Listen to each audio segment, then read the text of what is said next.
You're listening to the AstroMommy Newsletter read-aloud version of my daily horoscope published on Substack. If you would like to read this, please click on the link in the description box below. Without further ado, here is the daily horoscope. Moon enters Gemini, last day of Mars in Taurus, and the Laussel goddess of the 13 moons. Daily horoscope for Friday, August 19th, 2022.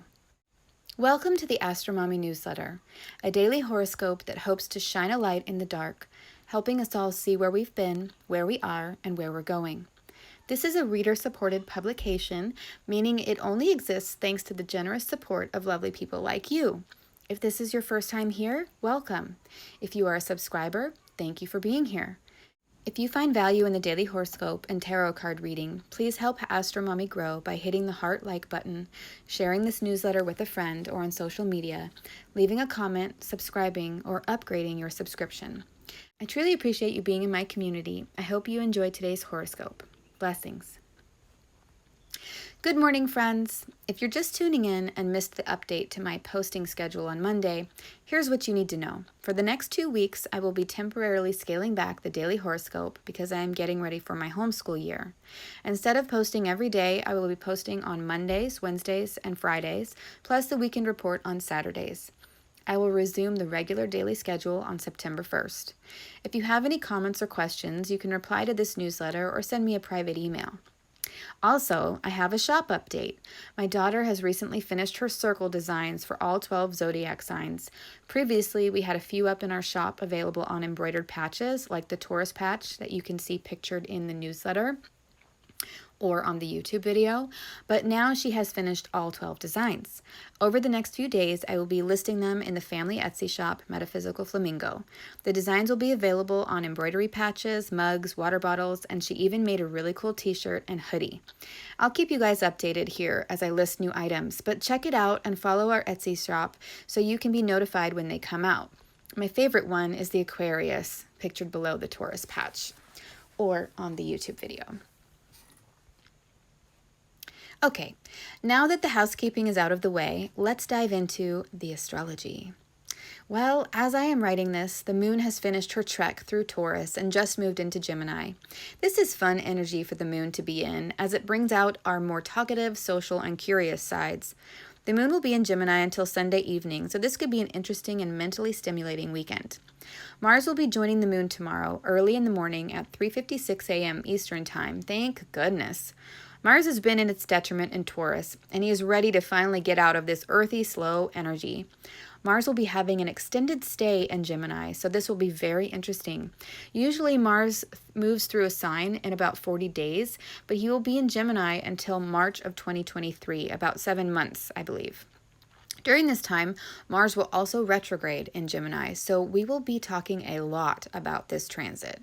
But today, Mars is in the last and final degrees of Taurus, so this energy may feel like we are raring to go somewhere or create something, but there's a bit of indecisiveness to it, like we're not sure if we should go here or there or do this or that.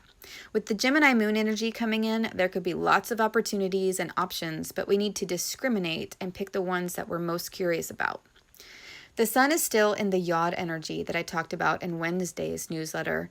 If you missed that and need a refresher, I'll sum it up real quick here. A Yod, also called the finger of God, is an aspect between 3 planets that looks like a slender wedge, 2 planets in a sextile at the base and each one making a quincunx to the apex planet of that wedge. This aspect represents a crisis point where the energies are stressed and uncomfortable. In this case, Pluto and Neptune form the base and are in a harmonious sextile, while both being in aspect to the Sun in an inharmonious quincunx. We could feel like we have to make some uncomfortable compromises during this transit, and although they may feel like they are choices that are divinely guided and good for our futures, they are uncomfortable choices at the moment.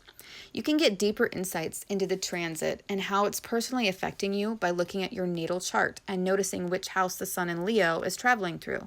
For example, the Sun in Leo is traveling through my 3rd house of communication, talking and writing, short trips, elementary education, neighbors, and siblings. So this transit is bringing up things that have to do with homeschooling my children. I'm having to make some uncomfortable decisions regarding what we learn and how we learn it this year. With Pluto in Capricorn and Neptune in Pisces being involved, it represents my deep desire to give them the best education that I can afford and that I believe will give them all the tools that they need to succeed. With the sun being at the apex of this yod, it brings up having to make compromises based on my skills, my finances, and what I believe I am capable of teaching this year. Saturn and Jupiter are also involved in this transit because Saturn is the dispositor of Capricorn and Jupiter is the dispositor of Pisces in ancient astrology. So this is also bringing in elements of where I feel I need to be more responsible. Saturn being in Aquarius right now could symbolize using the internet for school, which I am doing, and how I can help my children have an uplifting and inspiring school year that is fun, expansive, and instills a feeling of hope for their future. Definitely a bit of an intense transit to have during my homeschool crunch time. I'm thinking about a lot of things. So where this transit is falling in your chart will highlight what's going on for you personally. If you would like to know more about your chart, you can book a natal reading with me. I would love to go over it with you. Last but not least, Venus in Leo is making a sesquiquadrate to Neptune today. So this may feel like we have certain priorities that are taking center stage right now that are forcing us to put things involving our relationships, values, or money on the back burner for a little while. We can still make meaningful connections with the people we love at this time, but it's just not the main focus.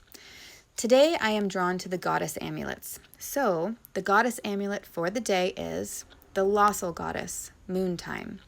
You can see a picture of this goddess in the newsletter or on the YouTube video. The Laussel Goddess is the goddess of the 13 moons and represents a bridge between the moon and yourself. This moon goddess, dating back to the Paleolithic era, was found carved at the entrance to a sacred cave in the Dordogne Valley in France. She carries a crescent horn in her hand with 13 marks on it, representing the 13 full moons of the year and of the 13 annual menstrual cycles that women have. When this amulet is pulled, it is a reminder to listen to your body and the psychic connection that you have with the moon and her phases. Take some time to rest and rejuvenate yourself, letting whatever emotions you are feeling flow through you. It's important to not judge yourself by what you accomplish alone, for there is never enough time to get everything done. Instead, bring your awareness back to your body and check in. Do you have aches and pains that are trying to tell you something? Do you have negative associations towards these body messages? If so, it's time to change the dialogue with that inner voice and talk sweetly and kindly to yourself with a body-positive attitude. The Laussel Goddess is reminding us that we are all allowed to take a recess, reconnect with our bodies, and center ourselves with the ever-present yet changing moon energy. A helpful affirmation for connecting more deeply to this energy from the Amulets of the Goddess book on page 80 is, I have time enough, courage enough, and love enough to take care of myself. I listen to the wisdom of my body and my own moon cycles. I would love to know what this amulet or today's transits are bringing up for you. Please leave a comment. I hope this horoscope and card reading are helpful. Until tomorrow, AstroMommy. Today's horoscope was brought to you by the moon moving into Gemini, Mars at the final degree of Taurus, the sun, Pluto, and Neptune finishing their yod, and Venus sesquiquadrate Neptune. You can find links to all the things at the bottom of the newsletter or in the description box of the YouTube video. Today's amulet was pulled from the Amulets of the Goddess, Oracle of Ancient Wisdom, Amulet and Book Set by Nancy Blair, available on Amazon. If you purchase anything through the affiliate links that I provide in the newsletters, I will make a small commission, but there are no additional costs to you. I don't share or recommend things that I don't 100% believe in and use myself. Thank you so much for listening.